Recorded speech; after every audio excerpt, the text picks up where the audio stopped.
Emmy-nominated American Morning, CNN, weekdays 6 Eastern.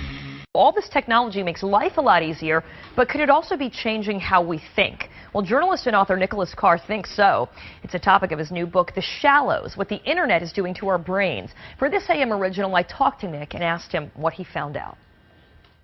It's not good news. I mean, on the one hand, the net is providing us with all sorts of new information and it's allowing us to connect with other people, but it's also keeping us in a perpetual state of distractedness. We can't slow down. We're juggling tasks all the time. We're getting interrupted all the time. And what happens is we never train our brains to pay attention, to get engaged in more deeper kinds of thinking. Yeah, when we were in college, we called it, getting into the zone, and you had to really find a way to sort of shut everything else out to really concentrate and absorb material. But does that really play out neurologically? I mean, is there something to be said for how you absorb information?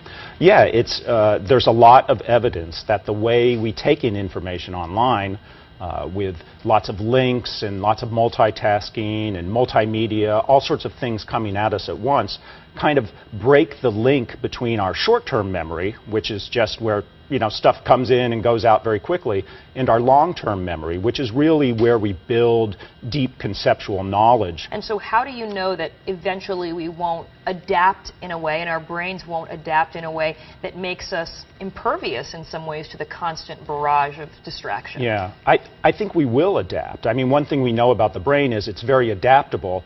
But in some ways, that's what scares me, because when we adapt, it means we're changing things in our brain. And so we're getting used to being scanners and skimmers and surfers and browsers. And we're probably getting better at that, but we're losing the ability to go deeper. Is there anything that we can do, some building blocks that we can lay down for our young children to make sure that this doesn't happen, or there are times when we are disconnecting? Yeah, we have to start pulling back from constant connection. And nobody's going to, unplug the internet or go offline all the time, but we've gotten it into our minds that it's okay if our kids send and receive a couple of hundred text messages all day long. Right.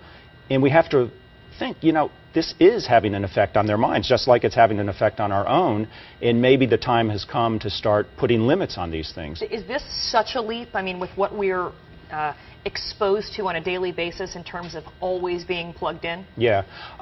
It's true that there's always kind of fears when a new technology comes along. What's different now from the calculator and from other types of tools that we've used is our connectedness is going on all day long and all the time. And it's taking all